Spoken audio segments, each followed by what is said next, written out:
Assalamualaikum warahmatullahi wabarakatuh, teman-teman sebangsa dan setanah air. Balik lagi di channel kali ini kita akan melanjutkan video untuk pemrograman web. Yang pertama akan kita bahas tentang HTML, CSS, dan JavaScript, yang mana tiga bahasa pemrograman berikut ini adalah untuk pada sisi front-end programming.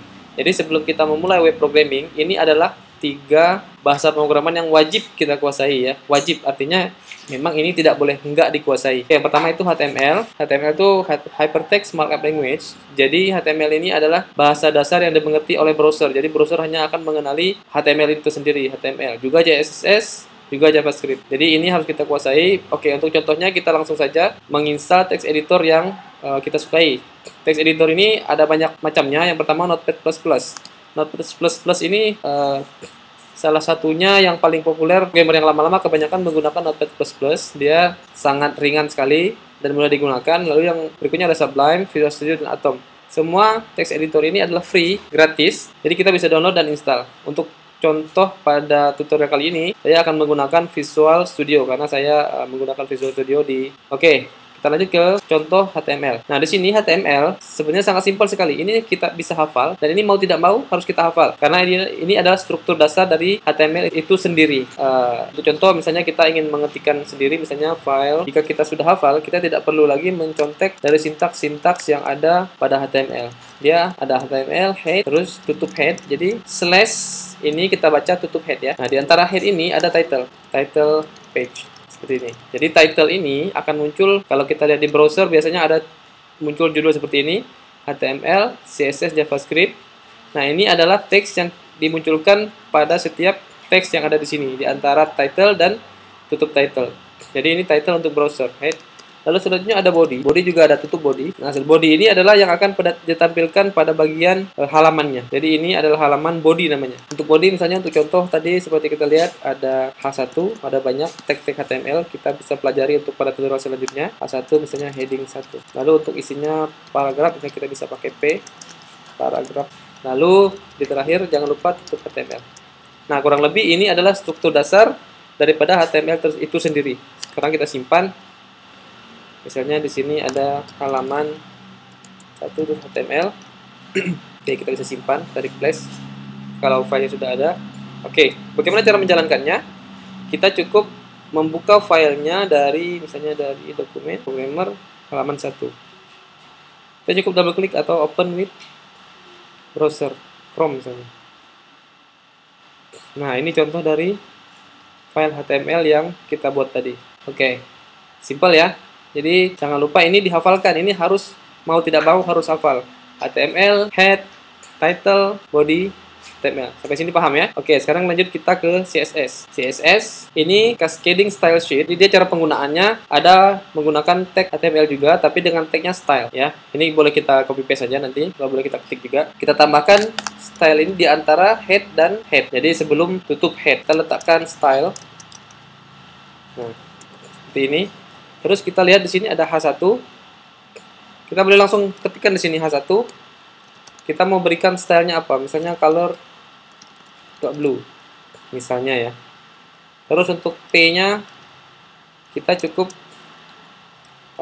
panggil dengan misalnya color red.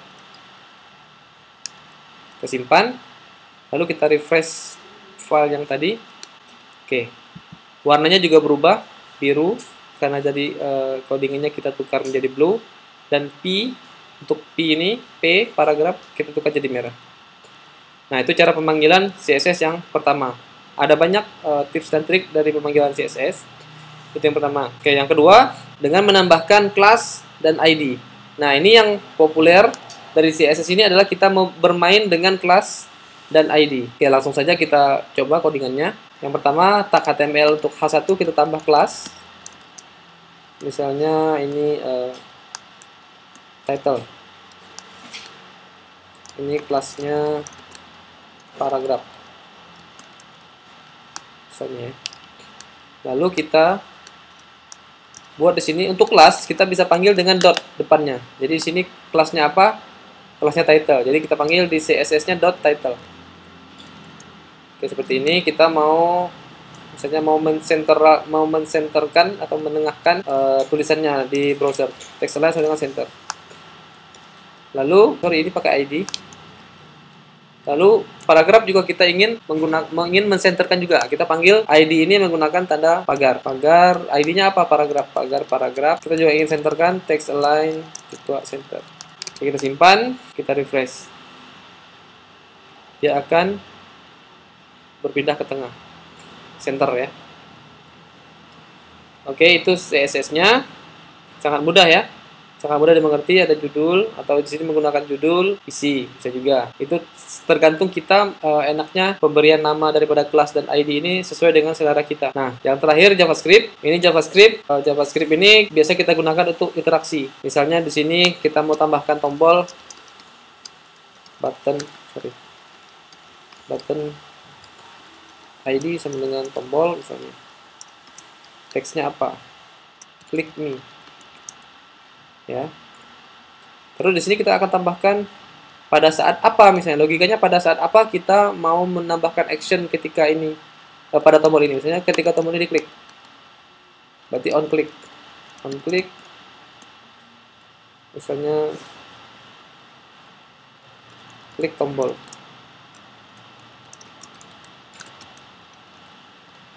gitu ya.